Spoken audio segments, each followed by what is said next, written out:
Hello friends, welcome to Sri kids TV. Tamil கதைகள். மாமரம் தந்த மாம்பழம். ஒரு அழகான கிராமத்துல ஒரு மாமரம் ஒன்று இருந்துதான். அதுல நிறைய பழங்கள் இருக்குமா.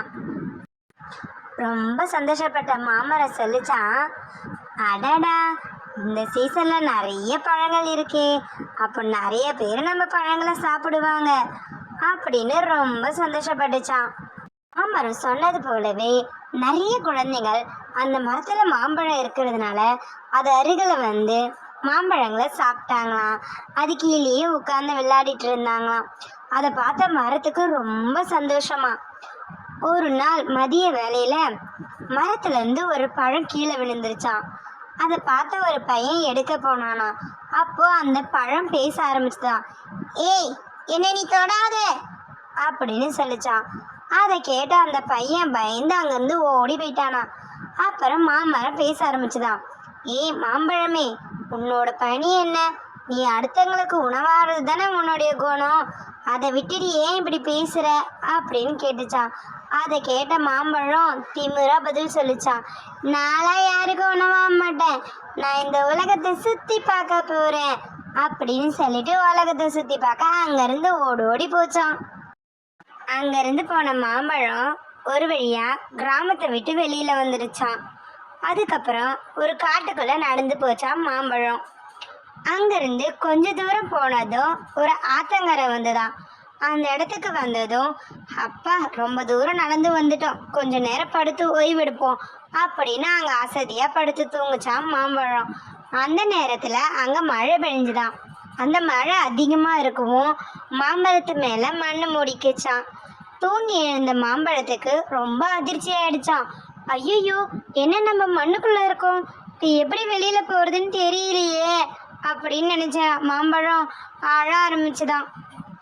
அழுதுகிட்டே இந்த மாம்பழம் கொஞ்சம் கொஞ்சமா முளைக்க ஆரம்பிச்சுதான். முதல்ல 2 இலை வந்துதான், அப்புறம் 3 இலை வந்துதான், அப்புறம் குட்டி செடியாச்சான், அதுக்கப்புறம் ஓரளவுக்கு பெரிய மரமாச்சான், அதுக்கப்புறம் பெரிய மாமரமா ஆயிடுச்சான். அப்போ மரம் பேசிச்சான். நம்ம மாம்பழமா இருக்க ஆசைப்பட்டோம், ஆனா இப்போ மரமாயிட்டோமே அப்படின்னு ரொம்ப கஷ்டப்பட்டுட்டு இருந்ததாம். 2 நாளுக்கு அப்புறம் மரத்துல நிறைய பழங்கள் இருந்துதான். அதை பார்த்த மரம் நினைச்சுக்கிச்சான், அடடா, நம்ம மரத்துலயும் நிறைய பழங்கள் இருக்கே அப்படின்னு இருக்கும்போது அதை தேடி நிறைய குருவிகள் மரத்துக்கு வந்துதான். மரத்துல இருக்க பழங்களை குருவிகள் சாப்பிட்றத பார்த்து சந்தோஷப்பட்ட மாமரம் பேசிச்சான். அடடா, அன்னைக்கு நம்ம மரம் சொன்னதை கேட்காம விட்டுட்டோமே, குருவிகள் நம்ம கிட்ட வரும்போது மனசுக்கு எவ்வளோ இதமா இருக்கு. நம்ம இதுவே மாம்பழமா இருந்திருந்தா நம்ம ஒரு குருவிக்கு தான் பயன் கொடுத்துருக்கோம், ஆனா நம்ம மாமரமா ஆகி எத்தனை பேருக்கு பயனா இருக்கும். நம்மள நினைச்சா நமக்கே பெருமையா இருக்கே அப்படின்னு நினைச்ச மாமரத்துக்கு அப்போதான் புரிஞ்சுதான், வாழ்க்கையில மாற்றம் ஒன்றுதான் மாறாததுன்னு.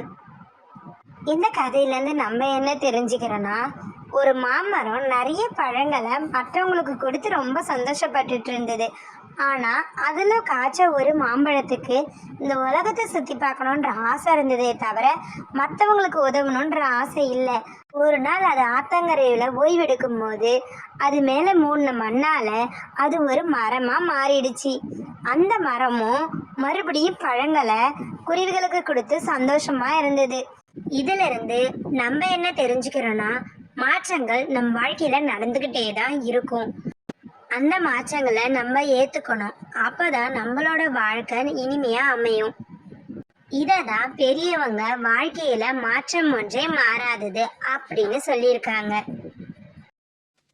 Thanks for watching our channel. Like, share and subscribe us.